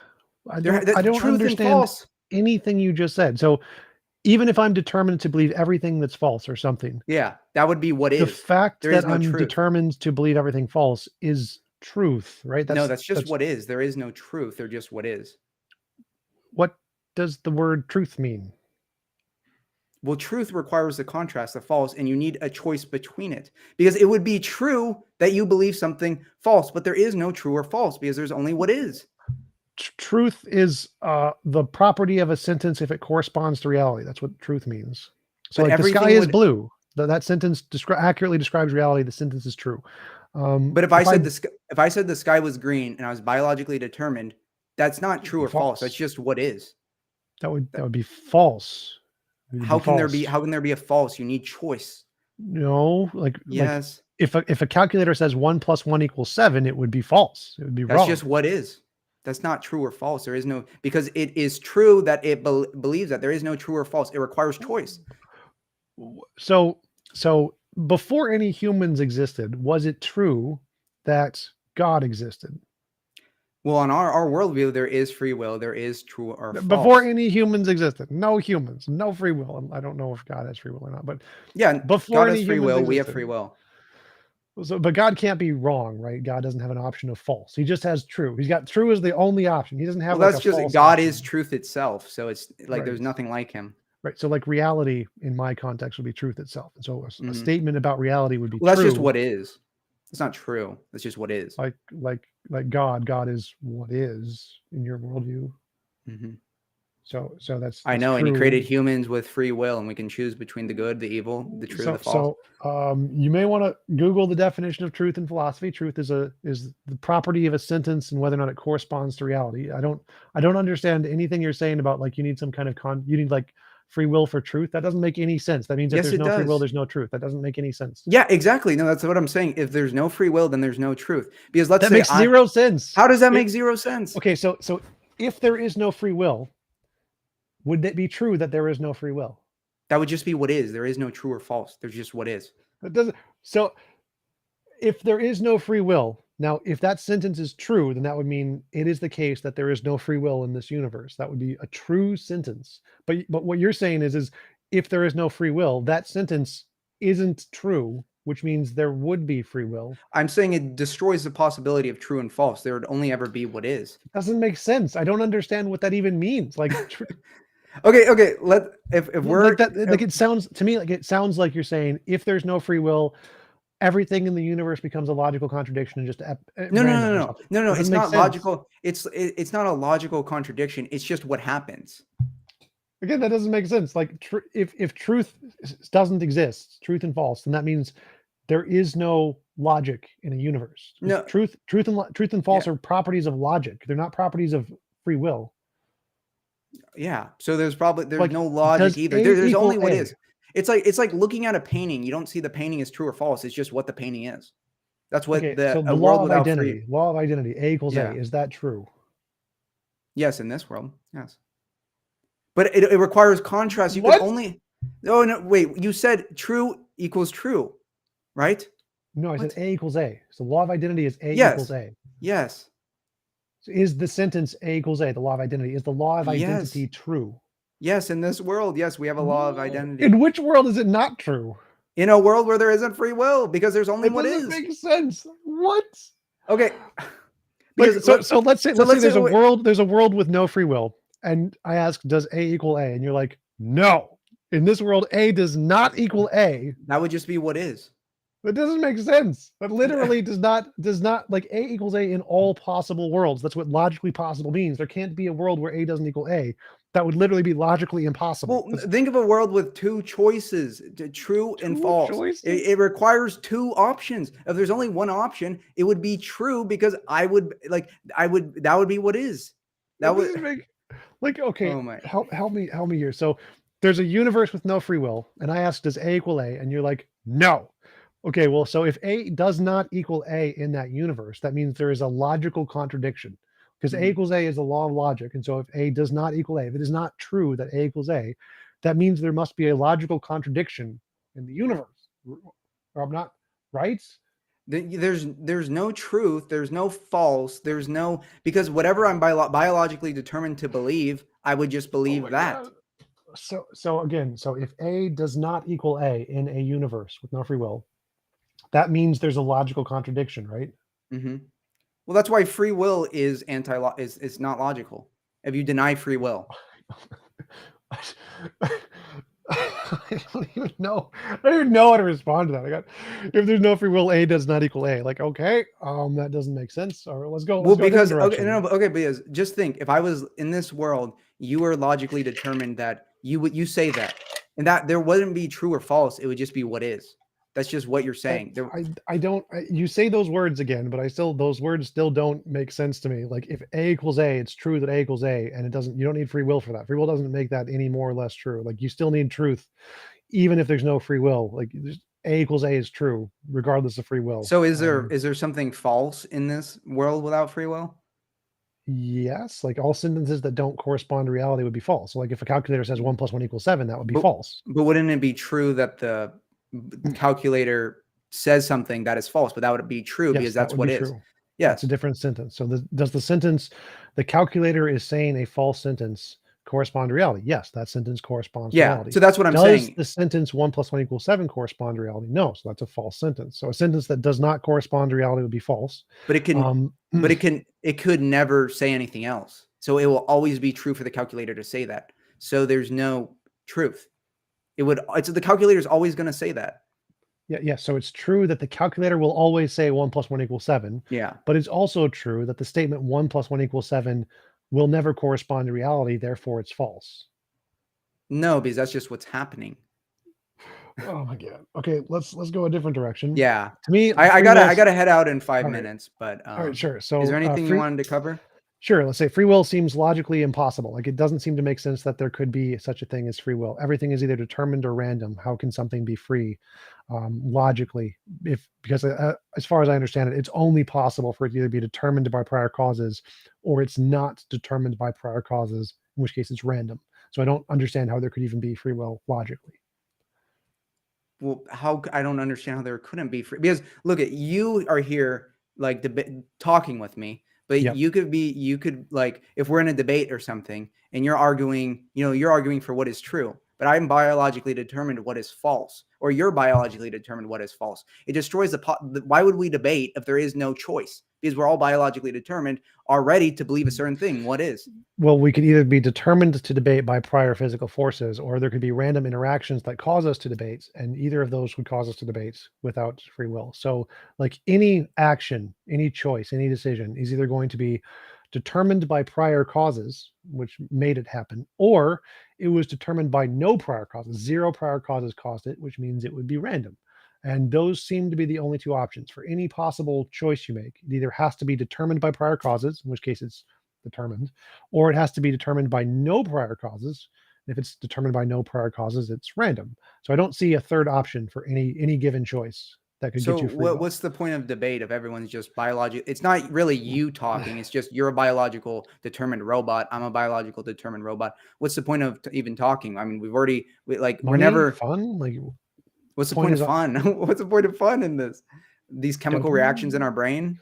Well, I'm not understanding how this provides a third option. So, asking what is the point doesn't give me a different option other than it was either determined by prior causes or it was not determined by prior causes. Like it's philosophy, true dichotomy, either P or not P. In this, the question is something determined by prior causes P or not determined by prior causes not P? And so it's a true dichotomy. It's either P or not P. And so there, you'd have to give me a third option to show that this is a false Well, both. dichotomy. Well, because both of those options require choice. If there is no choice, then there's only ever P. There's never anything else. There's only that. There's no other choice. We're determined. What? So P is a prior choice is determined by some prior causes. So not free, not choice. Not P is not determined by prior causes. So random, complete randomness. And so P is determined, not P is random. Neither one of those are a choice. How can you insert anything into this equation to get free will? Because there's no true or false. There's just what is. It would just Oh, be God. that P. I gotta head out. It was nice talking to you. Yeah, it was nice talking to you too. It was a pleasant conversation. Do you want to give any links or references where people can find your work before you go? Yeah, just search up like Orthodox Kyle, and it'll show up on YouTube. But yeah, nice talking to you. All Bye. right, talk to you later. Have a nice day.